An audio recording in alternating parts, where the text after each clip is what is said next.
CVS.com. It pays to fill your prescriptions at CVS. In fact, you can earn up to $50 in extra bucks each year just for filling prescriptions. That's healthier, made easier. Visit CVS today. Terms and conditions apply. Not available in all states. See cvs.com/RX rewards or the pharmacy for details. 7:07 Team Hotburg Traffic Center time and Jim. 8094 westbound traffic is stop and go Clyde to Indianapolis Boulevard with crash in the work zone.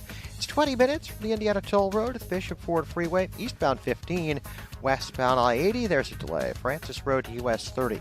The inbound Kennedy, it's heavy at Cumberland. It's 26 minutes, O'Hare to downtown. 12 from Montrose, 8 in the Express. Outbound 21 minutes downtown to O'Hare. Inbound Eisenhower, 30 minutes from 390 to downtown, 18 from Wolf. Outbound 25 minutes to 390. Inbound Stevenson delays start around Central, 26 minutes, 355 to Lakeshore Drive. Outbound 22. Ryan, 15 minutes, 95th to downtown. I-57, 11 minutes, I-80 to the merge, Bishop Ford, 11. That's traffic. I'm Jim Talamonte. On AM 560, The Answer. Chicago's Morning Answer continues next. AM 560 Weather Center forecast. Clouds and sun will have a shower mixed in today. High 58, cooler lakeside. 45 right now. Next news at 7:30. Chicago's Morning Answer with Dan and Amy continues next on AM 560, The Answer. From the Matrix Home Solutions studios, this is Chicago's Morning Answer on AM 560, The Answer. Listen to AM 560 The Answer online at 560theanswer.com, on the AM 560 mobile app, on your Alexa-powered smart speaker, and on TuneIn, iHeart, and on Odyssey. This is Chicago's Morning Answer with Dan Proft and Amy Jacobson on AM 560 The Answer.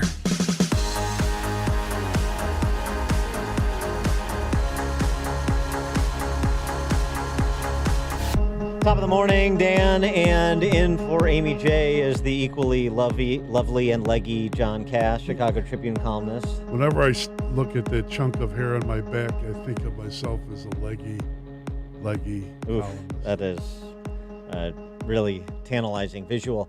I can't help it. That's how. You know what, Dan? It's who I am. It's how I was born. Hey, I'm proud of being me. I should be at the CIA right now, explaining how proud I am of me. You live your truth, sister. Absolutely. You go, girl. So Sunday is Birthing People's Day, as I understand it. And Cori Bush, who's this newly minted congresswoman out of the St. Louis area, she won in a primary over a long-time Democrat incumbent. And she, I wouldn't say this is an audition to join the Socialist Spice Girls, because she's really been a member of the band from the beginning. She testified before the House Oversight Committee. Now, she's like in the Birthing People's Auxiliary. Well, in part, it was poignant testimony because it was about the touch and go nature of her two children's births, because they were both born premature. And you would think, oh, well, this is going to be interesting because there's going to be gratitude about the medical professionals that rally to save her children when they were born premature. They're both healthy. They're grown up and they're healthy today, and that's great. But of course, no, even something like that, when you're talking about a Socialist Spice Girl, turns into this Orwellian political diatribe, and that's what happened. The doctor who delivered my son apologized. She said, "You were right, and I didn't listen to you. Give me another chance." 2 months later, I was pregnant again, so I went back to her. At 16 weeks, I went for an ultrasound at the clinic and saw a different doctor who was working that day. I found out again I was in preterm labor. The doctor told me that the baby was going to abort. I said, "No, you have to do something." But he was adamant, and he said, "Just go home. Let it abort. You can get pregnant again because that's what you people do." My sister Kelly was with me. We didn't know what to do after the doctor left. So we saw a chair sitting in the hallway. My sister picked up the chair and she threw it down the hallway. Nurses came running from everywhere to see what was wrong. A nurse called my doctor and she put me on a stretcher.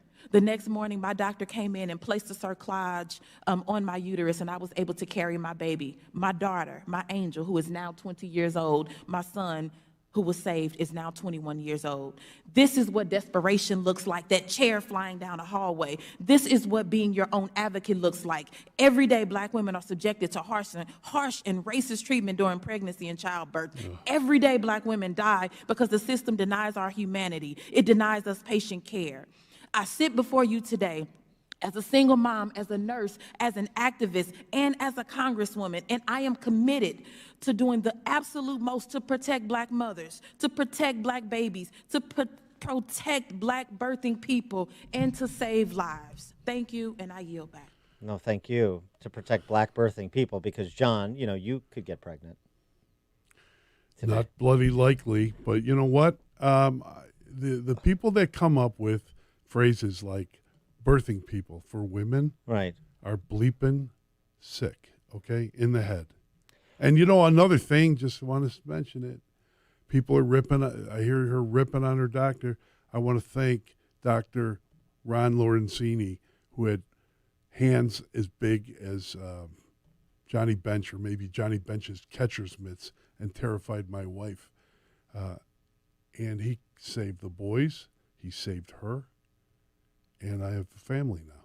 So, just, on Birthing People's Day, maybe you want to thank the doctor who also helped. Well, it's such such an amazing twist in her testimony, isn't it? To not only go after her, the doctor, with respect to her son, who, when she said, "I'm not feeling well," he said, "Just go home and it'll be all right," and it wasn't all right.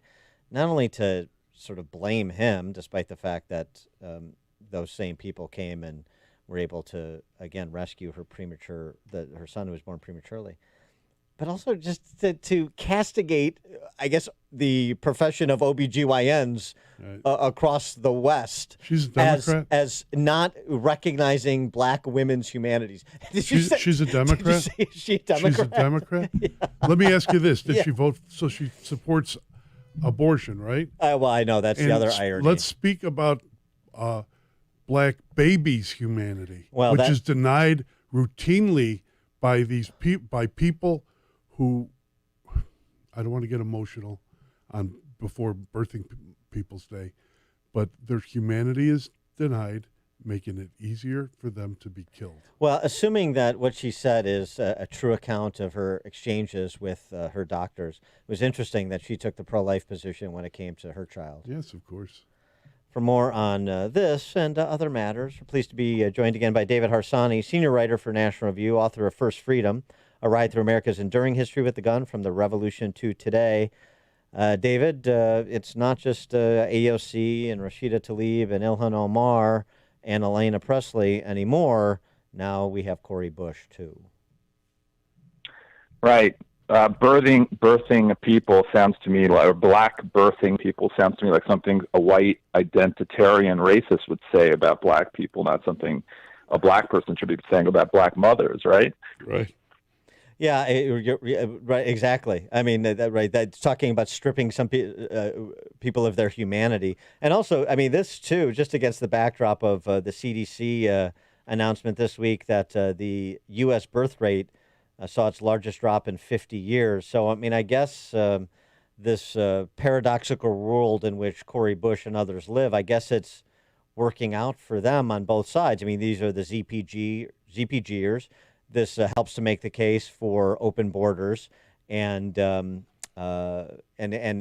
also substantiating, I guess, their position of being pro-abortion. Yeah, I thought her testimony was actually quite powerfully pro-life, right? She's saying that a doctor told her, "Don't worry, the baby will be aborted. We can't save this baby," and she fought to save those babies. But yet she'll vote to get rid of the Hyde Amendment to directly fund late-term abortions, right now viable babies, and those I think she said 23 weeks was her son, so that's a viable baby, and it's getting earlier and earlier in the pregnancy. And I don't even understand why they don't see this discrepancy in their position. They think one life is important to save and the other isn't. In New York, some years you have more aborted Black babies and birthed Black babies. That's another thing white identitarian racists are good with, and so is Planned Parenthood and NARO. That is the point, isn't it? You make it in National Review today. white identitarian racists is what they should be called from now on. And this I just wonder how long will black people take it, ruled by some kid, 25 years old, screaming his head off at a rally. How long will they take it? I don't know. I think that many black Americans actually aren't as woke or socialist as maybe some of these politicians are, but I don't know that they hear enough about what's being said. I mean, I think anybody with, a brain would laugh at the idea that men can get pregnant or whatever complicated formula they've come up with to say things like that, but who knows? Well, and this is the larger conversation about the reshaping of the American family by this administration. Dan Henninger over at the Wall Street Journal had a good piece on this week, Democrats killing the American dream. And he talks about the American Families Act from the Biden administration and writes, this isn't about culture wars or standard Keynesian stimulus spending. The Biden plan is about public policies that will redesign American society. And it really calls the question, are most Americans ready to accept middle-class entitlements as a substitute for centuries of individual striving? Is everybody willing to essentially volunteer to go on the dole to trade their freedom and their upward mobility for that funny money security? We know where this goes because you can look to Europe. The family's collapsing in Europe. You have welfare state after welfare state begging people to have children, now trying to come up with policies to incentivize people to have children. Well, people don't have children because you give them money or you don't give them money. And, I'm going to sound somewhat, this is going to sound like hyperbole, but Marx and the left are against the family unit. They want to destroy the family unit. They wanted to rely on the state. And I don't know if some of these people have read Marx or not, probably not, but they're headed in the same ideological direction. And I think it's incredibly dangerous in the long term.